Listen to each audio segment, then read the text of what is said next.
Are you serious? Are you serious? Welcome to this edition of the Coming Apocalypse. Of course, today we are excited about the fact that we realize that this is a time that most of us in our lifetimes have never faced.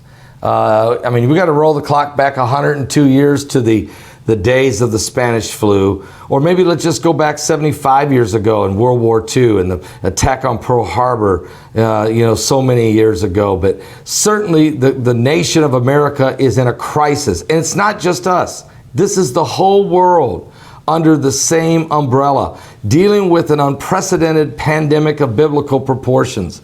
No, maybe it's not as deadly as the bubonic plague, or at least we hope not, but it certainly is affecting us all. And as America wants to get back to work, we want to get back on our feet, we want to go back to normal. Will we be changed when we do? And what is going to be the new normal? Today we're going to ask one of the brightest minds I know, and really, Bob Kudla, who's here with us from TradeGeniusAcademy.com. We're going to ask Bob, what's it going to take to get America back to work?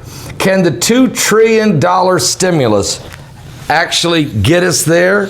And is the market showing signs of recovery? Let's ask him now, all the way from California, Trade Genius Academy, Bob Kudla. Bob, great to have you today. Hey, Paul, thanks for having me. Bob, each time you come on, we keep asking ourselves, are we going to bounce back? Do you see any hope? These are supposed to be the deadliest 2 weeks, according to the president. What's your thought on things right now with the coronavirus? Okay, well, the coronavirus to me is I think a really bad flu year that we turned into a political pandemic in order for the world's bankers and elites to recapitalize all their debts and to put what they call hot money back into the economies around the world. So the middle class and the lower classes are so stuffed with debt, yet their incomes haven't increased. And so we got to the point now where if this pandemic, what they call the pandemic, if it would have never occurred, we would probably be rolling into a Great Depression after the election for Donald Trump. And because we basically, the world is starved for income. So this thing came along and they said, hey, look how China reacted to this. I think we can get the whole world to react the same way. Everybody except the cooler heads in Sweden, and turn this into something where we can start pumping money and none of us will get blamed. So I may have a different view on this pandemic than most people. I have a hard time understanding why they locked the economy down. Where I live, there's 3 million people and we've had 14 dead. We have 14 dead a day, in the county just from people dying of old age. And we've had 14 dead in 3 months here. So be that as it may, Trump and the elites are going to be under enormous political pressure to open the economy back up. So Austria has already said, hey, we're done with this. Sweden never went. Even Spain and Italy, where death rates are still climbing, are saying we got to get back to normal because at some point the cure is worse than the disease. And we allowed bureaucrats to define a narrative for us under the first social media virus. Now, having said that, if Trump gets us going here between Easter and the end of May, end of April, then I would say in 90 days we'll be back to some semblance of normalcy. If he does not, or if a number of states drag their feet, you could push that out another 90 days, and then we may be in a situation where main streets around the world, or at least around the United States, may never come back. And let me explain. So these restaurants, they're giving people loans. They're not giving people money, okay? The landlords aren't abating the rents. They're deferring the rents.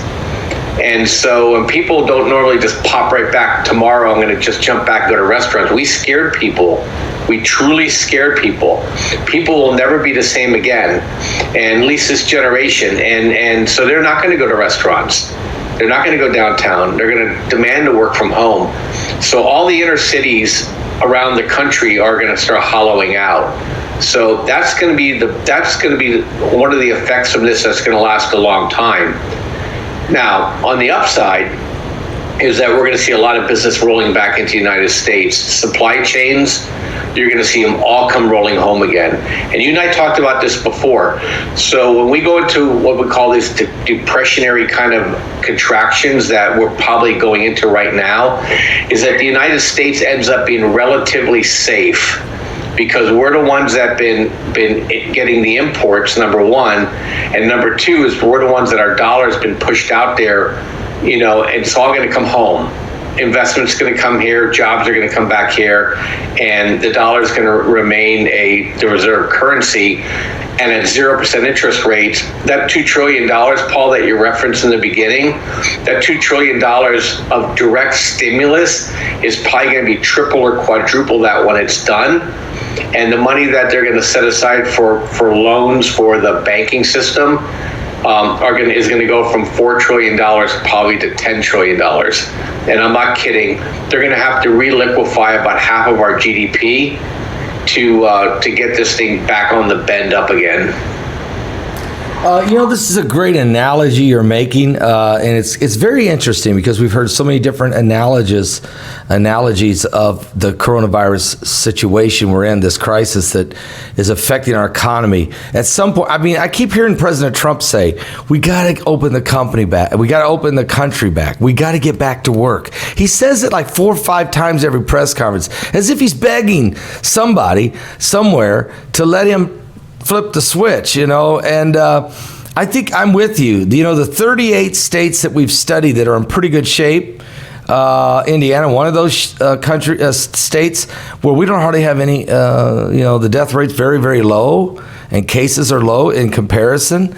Them 38 states really want to say, let's go back to work, okay? And there's really 12 states that are really bad, and especially New York, Detroit, New Orleans, in Florida maybe, and a little bit here and there, but even California, you guys have come through this very well. And I think your governor, and seriously, I think Gavin Newsom handled this thing right, where he worked close with President Trump, and he handled this thing right out there in California, where Bill Blasio was just literally laid down and just ignored. He refused to listen. He would let this thing take off and explode before he and Pelosi and them finally realized, and Schumer, what they had done.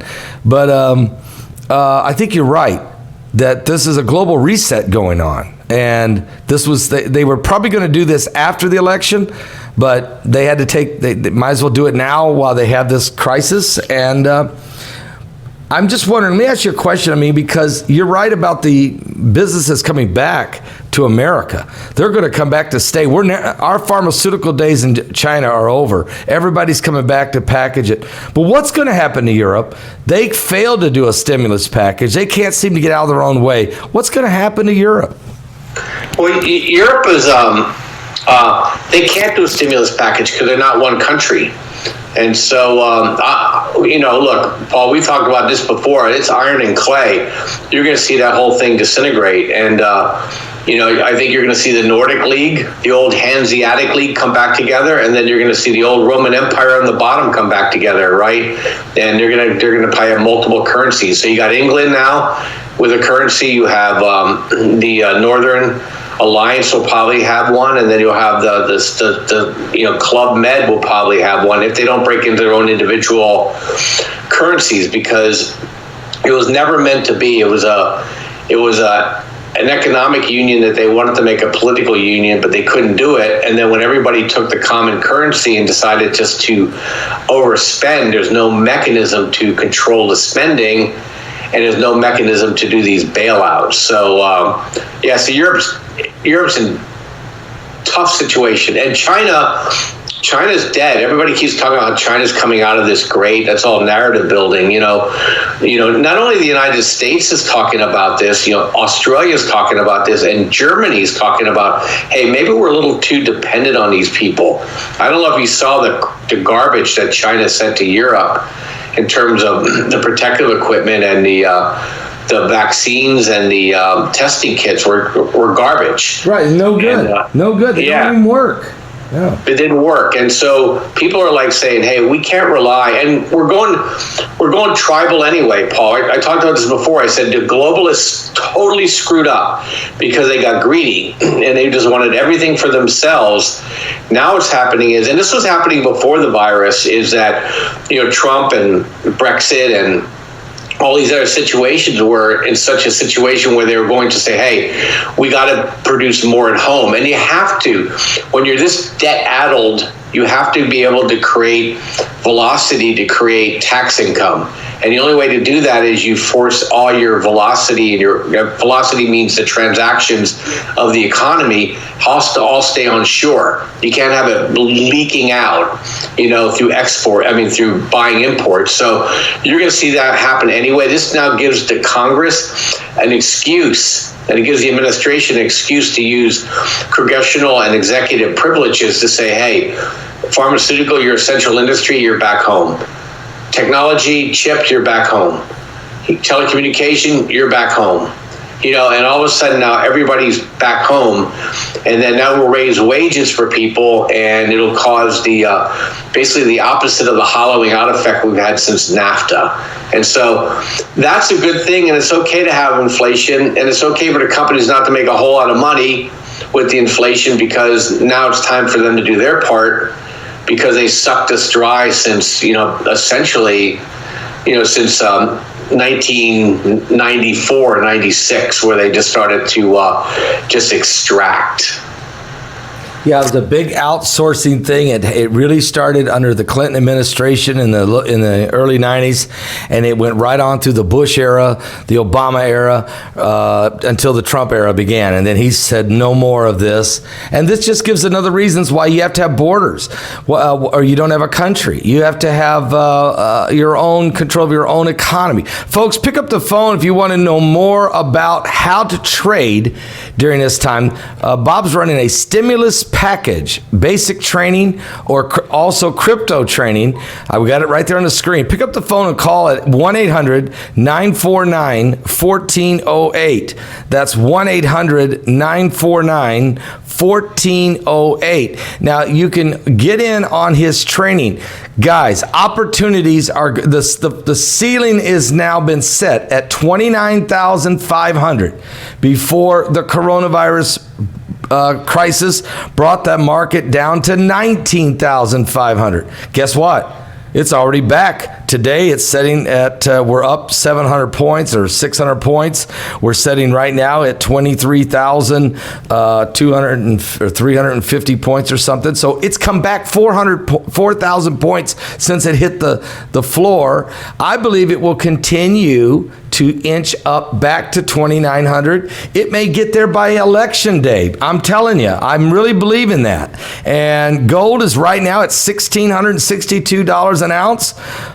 Platinum's at $740 an ounce. Palladium's over $2,000 an ounce. Bitcoin has slipped a little to $7,200, and silver for some reason hangs around $15, $16 an ounce. I can't figure that one out. Nobody can. But anyway, I mean, seriously, if you look at the indicators, we've got a strong economy despite 10 million people signing up for unemployment.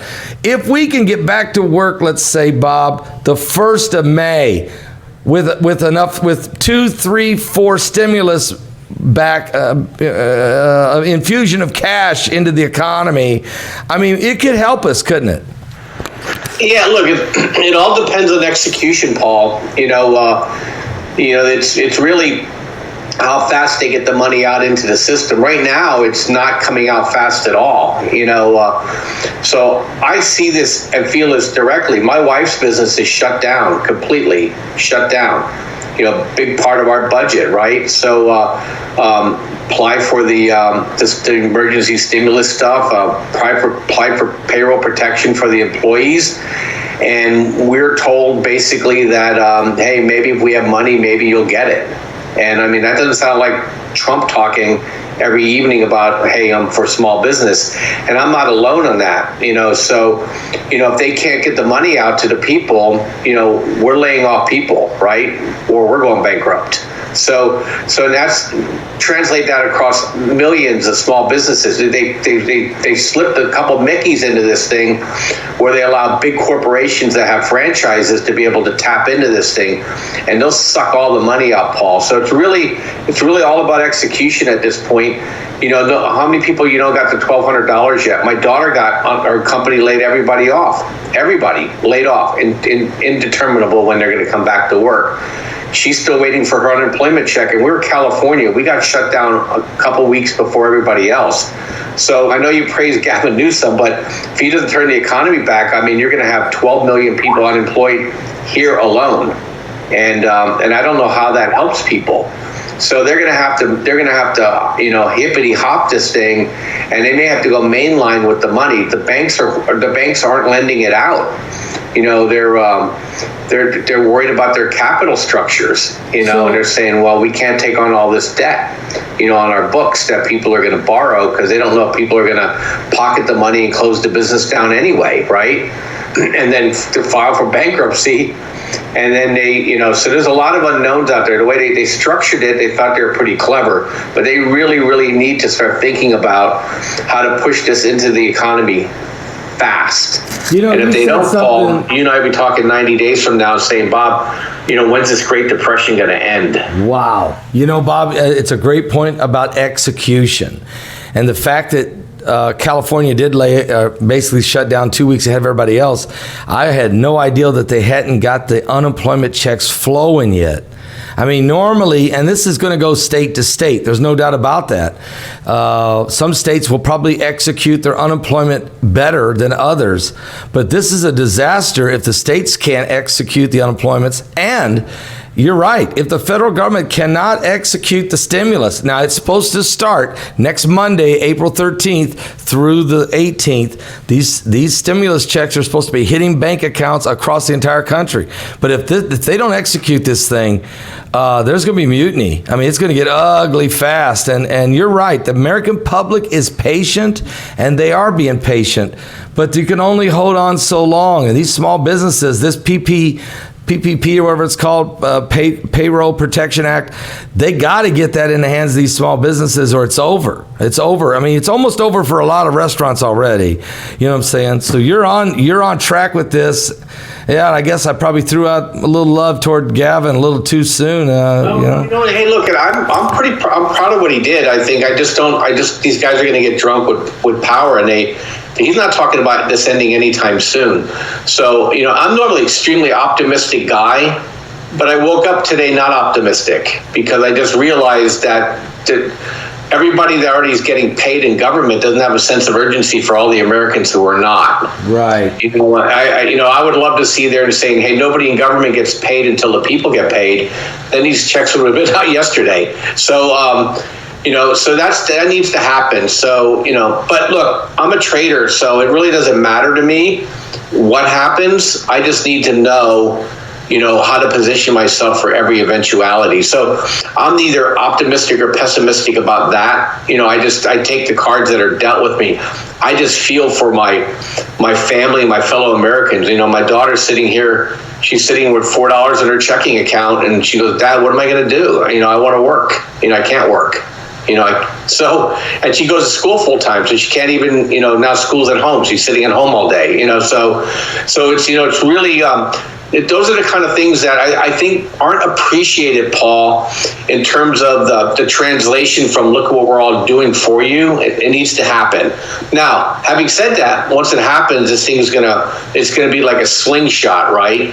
So the deeper this cliff, the higher the rise. Just like what we saw at the market here. The reason why we had that huge move is because the market already figured out the coronavirus thing is gonna end soon.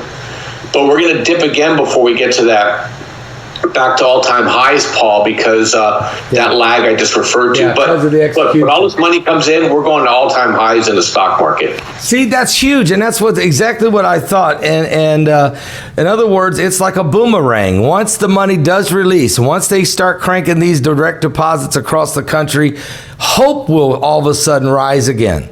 And then once he flips the switch and says, all right, everybody open up. Restaurants, you can open up again. Everybody open up. There's going to be an enormous sense of relief. Some people are going to be slow because they'll still be nervous, like you said, scared to death, afraid to go back out and eat again. Or am I going to get sick?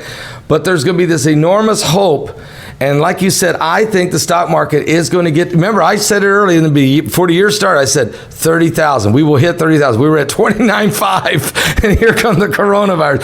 But I still think we get there before the election for some reason. So, folks, if you want to know how to get in on the boomerang in this day trading or in the trading that Bob teaches, pick up the phone and call 1-800-949-1408. That's 1-800-949-1408. This would be the best time, you're home anyway, to get trained, to get in on this rise. Bob will show you which stocks, and we're going to ask him a couple questions. Who are the big winners in this thing, Bob? Who are the big losers? I mean, look at oil. What in the world? I mean, who's the winners and losers, do you think, in this overall, the next 6 months? Which industries do you think are the winners and the losers? Oh, it's going to be precious metals, the miners for the precious metals, no doubt. I wish I had sent this chart over to you. I had it and I forgot to push it out to you. Is that there's a direct correlation to the price of gold and the growth of the budget deficit. And so you're looking at a deficit growth of 10 to 12%. So you're looking at gold probably in the next 12 months go up 12 to 15%, Paul. That means you're looking at these miners, the larger miners are going to go up 4 times that. So they're going to probably go 60% higher. The smaller miners are going to go double that. So you're looking in that sector, gold, silver, platinum, palladium, rhodium, anybody that mines those things are going to do very well over the next 12 months. And they're going to go well as the deficit gets increased. And now energy and oil is a different animal. The United States went independent, and we are the largest producers of oil in the world. And the Saudis tried to do a preemptive strike on us, basically take us out at the knees because of this virus, and they plunged oil down. Well, they took the whole world with it. This is the real reason why the stock market crashed. Okay, this was well before the lockdowns, right? Yeah, is because the oil markets crashed, and it takes a lot of businesses with it, and it puts the banks at risk. So we're going to see with oil is that now it's just bouncing around, between $20 and $25, and it's going to drift to here and there, but the whole world is full of oil right now. There's no more places to put it, so production is going to have to shut down. And so if America, you're going to pay higher oil prices, believe it or not, because Trump's he's going to tariff foreign oil. Yep. And he's going to force oil in this country to be profitable, just like we do with the farmers, okay? It's going to be another subsidy for the energy industry so we can maintain energy independence. So we'll probably see oil back up into 30s and 40s again. And then the rest of the world will have a problem because you got the Saudis and the Russians and the Iraqis out there, Canadians producing like crazy, and they just lost the American market. So we're gonna have like a bifurcated thing, and that's going to cause more emerging market problems. That's why the U.S. is going to be well positioned here. And we talked about this before, Paul. If you're a country, you better be able to feed yourself, and you better be able to energize yourself.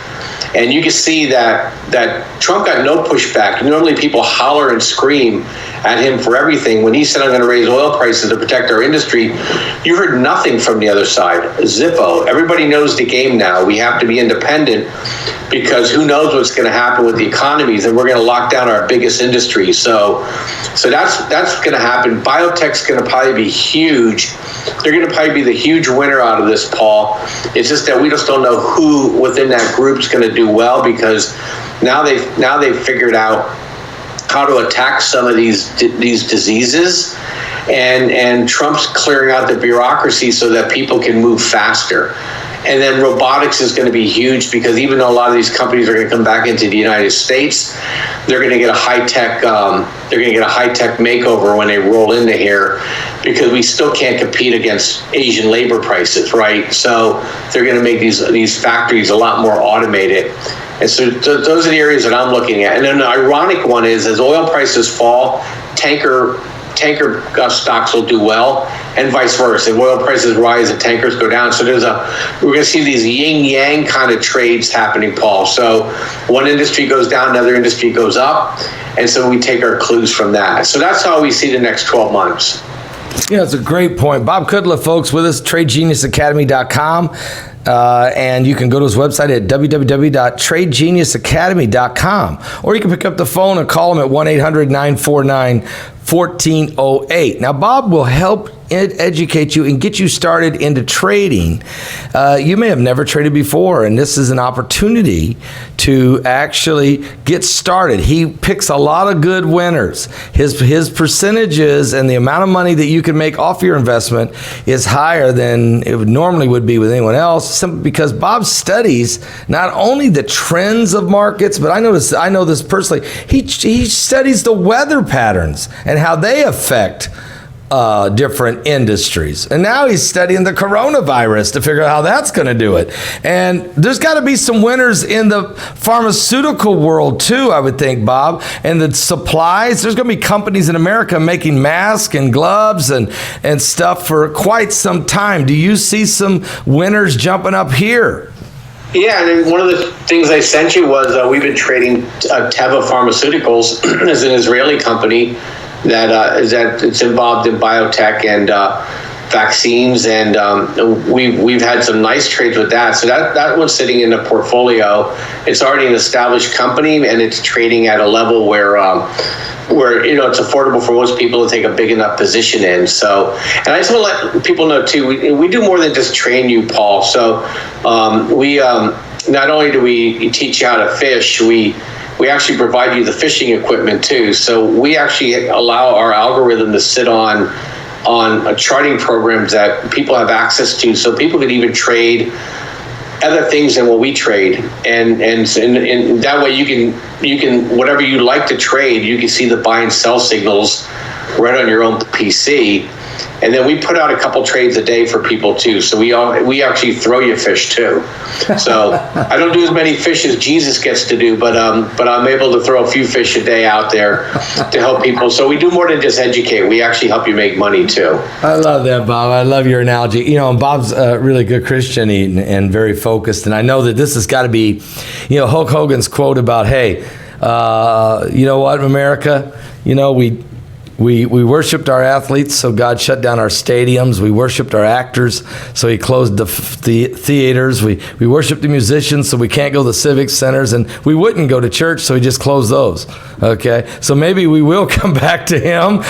I think, Bob, you've had some time to reflect. You've been walking a lot. I mean, it's a way for you, I think, to regroup and understand. There's a lot of faith is involved in working in economics and understanding markets, and I know you've done that. You've prayed, you've looked at things, and God gives us wisdom. So it's not just about handing out fish, but teaching us how to fish. And like you said, you provide even the rod and the reel so people can fish. I think it's a great service you do, and it's been a blessing to a lot of people. Yeah, we're, like I said, I think since it started, my wife and I walked 100 miles. And so, but what I'm reflecting on is, that was interesting, because I thought, hey, how would this affect my trading business? Would people be afraid? And, would this service be, something people would be interested in? And we've been dumbfounded how many people have joined us in the last 6 weeks. You'd like to say it's all me, but I think what happened is that there's a change. We went from a stock market to a market of stocks, and we've gone from an environment where things were passive, where you just let your financial advisor take care of things for you, and they use robo-advisors, so they weren't even paying attention. Then all of a sudden now you wake up and your portfolio's down 25%. Your advisor has no clue where to go in the future because he never had to worry about it before. They created these systems so they wouldn't get sued, not necessarily to make people money. And then people are sitting at home all day, sitting there going, oh my gosh, how do I get more control over my life? And so trading is one of the few areas where it's actually democratic. Everybody can do it. And it's not difficult. It's just hard. And what I mean by that is that you still got to put the work in. You still got to kind of understand certain things. It's a little bit of a language that you got to get to know. But the rules are the rules. And if you follow the rules, you'll make money. And then what we try to do is don't get greedy. Just take what the market gives you. We're not the Lambo people. Anybody tells you that you can make all kinds of money, they're lying to you. But you can definitely do a lot better than the market does, and in general, and you get control, and you get to buy the things that you want to buy, and you get to see actually where the buying pressure is coming in and where the selling pressure is coming in, and take an active role in your process. And even if you still don't trade yourself, you could be a lot stronger advocate for your money with your advisor, making sure they're just not shoving you into something that's safe for them versus effective for you. So those are the things that I'm reflecting on. And the other thing too is that we talked about this before too. I'm an ant grasshopper kind of guy, and I like see wall, jump wall, kind of person. So, you have to grind out. Now you realize, hey, I can't just rely on one source of income. I just can't rely on what things have been. So I got to now, you got to think for myself a little bit more. I got to be a little bit more prepared. I got to save some more money, and also don't be afraid. Just don't be afraid. There's always an opportunity. Doors open when doors close. So that's what you do. And then, gosh, we may never have this 6-week sabbatical again the rest of our life. So, wake up and enjoy the day. You can't control when it's going to open again.